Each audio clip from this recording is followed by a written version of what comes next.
காதோரம் சொல்ல கதைகள் 100 இருக்கு. வானொலிக்குள்ள நாடக மேடை இருக்கு. Hello radio reels. அனைவருக்கும் வணக்கம். இது ஹலோ ரேடியோ ரீல்ஸ் வழங்கும் 40 மாத்திரைகள் அத்தியாயம் 4. தன் கல்லூரியில படிக்கும் லதாவை சுந்தர் காதலிக்க, அதற்கு லதா மறுத்து அட்வைஸ் பண்ண, 40 மாத்திரையோட சுந்தர் தற்கொலைக்கு முயற்சியும் பண்ண, அதிர்ஷ்டம் பின் கதவை தட்டும் அப்படின்னு சொல்லுவாங்கல்ல, சுந்தர் படைச்சாச்சு. லதாவை பார்க்கணும் அப்படிங்கிற ஆசை இப்ப சுந்தர் மனசுல.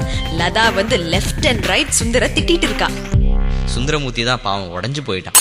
இந்த லதா அழகிதான். காலேஜ்ல நிறைய பசங்க பின்னாடி சுத்திருக்காங்க, அதுல நானும் ஒண்ணு. இங்க இருக்க யாராவது என்ன டிராப் பண்றீங்களா? நான் டிராப் பண்றேன் லதா. என்ன லதா இப்படி பேசிட்ட?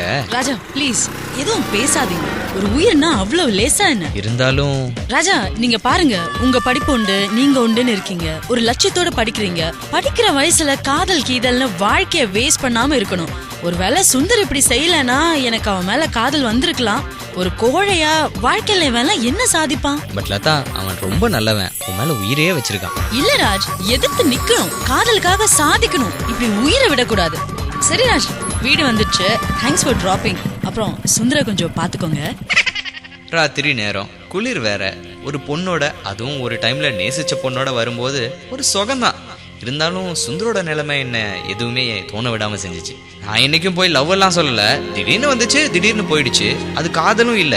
ஆனா இந்த சுந்தர் லதாவுக்காக. ஏண்டா லதா என்ன சொன்னா? என்னடா சொல்லுவா, இவ இப்படி செஞ்சிருக்க கூடாது அப்படின்றா. ஆமாண்டா, இவன் சரியான லூசு. இவன்லாம் எப்படி சாதிப்பான் வாழ்க்கையில? எல்லாத்துக்கும் ஒரு கொடுப்பனை வேணும். சுந்தர் ரொம்ப சோர்ந்து போயிருந்தான். 2 நாள் ரெஸ்ட் எடுத்துட்டு ஹாஸ்டலுக்கு வந்தாச்சு. ஒரு வழியா படிப்பும் முடிஞ்சிருச்சு. லதா பத்திரகாளியா மாறியது ஏற்கனவே குழப்பமா இருந்துச்சு. நிஜமாவே கோவமா இல்ல சுந்தர் திருந்துவான்னு கொடுத்த அதிர்ச்சி வைத்தியமா? ரொம்ப நாட்களுக்கு இதுக்கு விடையே தெரியல. பல வருஷம் கழிச்சு ஓல்டு ஸ்டூடெண்ட்ஸ் அசோசியேஷன்ல நான் அவங்கள சந்திப்பேன்னு நினைக்கிறேன். லதா, சுந்தர், கோபி எப்படி இருக்காங்கன்னு தெரியல. பட்டப்படிப்பு முடிஞ்சதும் நான் ஃபாரின்ல போய் செட்டில் ஆயாச்சு. மனசுக்கு ஒரு சந்தோஷம். காதலுக்காக வாழ்க்கையில முன்னேறலாம், ஆனா காதலுக்காக வாழ்க்கைய அழிச்சுக்க கூடாது. இந்த நண்பர்களோட வாழ்க்கை, லதாவோட வாழ்க்கை என்னாச்சு? மீண்டும் சுந்தர் லதாவை மீட் பண்ணினானா? தெரிஞ்சுக்க காத்திருங்கள். ஹலோ ரேடியோ ரீல்ஸ் வழங்கும் 40 மாத்திரைகள் அத்தியாயம் 4. காதோரம் சொல்ல கதைகள் 100 இருக்கு. வானொலிக்குள்ள நாடக மேடை இருக்கு. Hello radio reels.